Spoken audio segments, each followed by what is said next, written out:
You did it this morning, maybe without realizing it. You opened your phone, saw someone's life, and for just a second, your own felt smaller.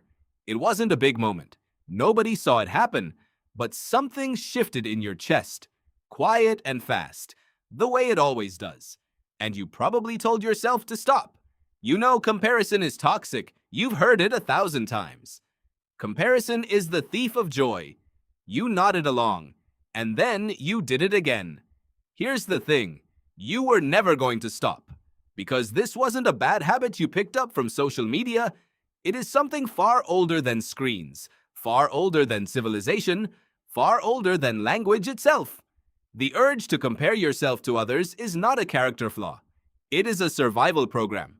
And it has been running inside every human brain for at least 200,000 years. Your brain doesn't compare because it's broken. It compares because, for most of human history, your life literally depended on it. Think about what life looked like for your ancestors. Not 100 years ago. Go back much further. Tens of thousands of years. Your ancestors lived in small groups, bands of roughly 20 to 50 people, according to anthropologist Robin Dunbar, who spent decades mapping the social architecture of early human communities. In those groups, your position mattered, not in a status symbol way, in a survival way. If you ranked too low, you got less food. You got worse protection. You had fewer mates. You got sick more often and died younger. Your genes didn't make it forward. So the brains that survived weren't the ones that ignored social rank. They were the ones that obsessively, constantly, automatically tracked it. Your brain learned to ask, where do I stand? Every single day. Against every single person in the group. That is your inheritance. In 1954, psychologist Leon Festinger gave this instinct its name. He called it social comparison theory. His central argument was both simple and devastating. Human beings have a fundamental drive to evaluate their own opinions, abilities, and worth. And when no objective standard is available, we do it by comparing ourselves to other people. Notice what Festinger was pointing at. Not vanity, not insecurity. A drive. Something built in, something that activates automatically, the way your eyes track movement before your brain decides to look. And it gets more specific than that. Festinger found that people don't compare themselves to everyone. You don't look at a professional athlete and feel crushed by comparison. You look at someone close to you, your coworker, your friend from college, your sibling, the person one step ahead of you in the same lane. This is called upward social comparison. You zero in on people who are just slightly above where you are right now. And that targeting isn't random. It is precision calibrated by evolution. Because comparing yourself to someone 10 rungs above, you tells your brain nothing useful. But comparing yourself to someone one rung above, that is actionable intelligence. That is a threat your brain can actually do something about. This is why you don't spiral into despair looking at billionaires. But you do feel a quiet, specific sting when someone your age gets the promotion you wanted. Your brain is not being petty. Your brain is doing its job. Researcher Sonia Lyubomirsky at the University of California has spent years studying what she calls the hedonic treadmill, the way human beings adapt to positive changes in their lives but rarely feel permanently better because of them. One of her key findings: chronically unhappy people compare themselves to others far more than chronically happy people do. Not because unhappy people are weaker, but because their brains are working harder to locate threats. They are running the old survival program at a higher setting. So why does it feel so bad? Here is the cruel twist. Your brain's threat detection system doesn't know the difference between a physical threat and a social one. When you see someone who has something you don't, the body, the relationship, the career, the life, your amygdala fires. The same structure that would respond to a predator in the dark responds to a photo of someone's vacation. Cortisol rises. Attention narrows. You feel it in your chest.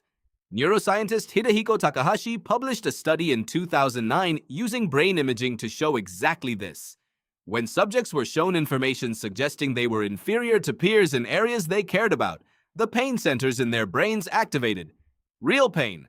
The same circuits involved in physical hurt lit up. And when the same subjects later learned that those peers had failed at something, The reward circuits activated instead. That felt good. Not because you're cruel, because your ancient brain interpreted a competitor's fall as your own relative rise. In a world of finite resources and fixed social ranks, that was worth celebrating. But you don't live in that world. And that is the core of the problem. The comparison drive was calibrated for a group of 50 people in a shared landscape. Everyone you'd ever compare yourself to was someone you actually knew. Someone whose life circumstances were genuinely similar to yours. Someone in a meaningful contest with you over real and limited things. Today, your brain runs that same program across an infinite, globally curated highlight reel. You are now comparing yourself to millions of people. People whose best moments have been filtered, lit, edited, and scheduled for maximum impact. People whose struggles are invisible while their wins are broadcast. Your brain doesn't know that. It sees a peer with more and it fires. Over and over and over, dozens of times a day. In short, sharp jolts. And here is what makes it worse. Psychologist Timothy Wilson at the University of Virginia has shown that much of human mental activity happens outside conscious awareness. The comparison isn't a thought you choose to have. It happens before you decide to have it. By the time you notice the sting, the calculation has already run. Your job is just to clean up the emotional wreckage after the fact. You are not choosing to compare. You are receiving the output of a system that chose for you milliseconds before you knew it was happening. This is why willpower doesn't fix it. You can't outdecide an evolutionary program. What you can do is understand the machine well enough to put it to work differently. Because here is what Festinger also found, and what gets left out of every self-help summary of his theory. Downward social comparison exists too. The same brain that devastates you by looking up can protect you by looking down. At people who are struggling more, who have less, whose path has been harder. Gratitude isn't just a nice idea. In its most ancient form, it is a redirect of your comparison drive toward information that stabilizes rather than destabilizes you. And there is one more option. Festinger identified it, and modern researchers have built on it. You can compare yourself to yourself. Not yourself versus them. Yourself versus who you were. That redirect, past you to present you, runs on the same comparison hardware your ancestors used to survive. But instead of scanning the group for threats, you are scanning your own timeline for evidence of progress. The brain accepts the substitute. The dopamine still fires. The sense of standing still dissolves. You are wired to compare. You always will be. This morning, when you opened your phone and felt your life shrink for a second, that wasn't weakness. That was 200,000 years of programming doing exactly what it evolved to do. The question was never whether to compare. The question is what you point the mechanism at. You opened your phone this morning and felt your life shrink for a second. That same system, aimed at your own past, aimed at the ground you've already covered, will make it expand.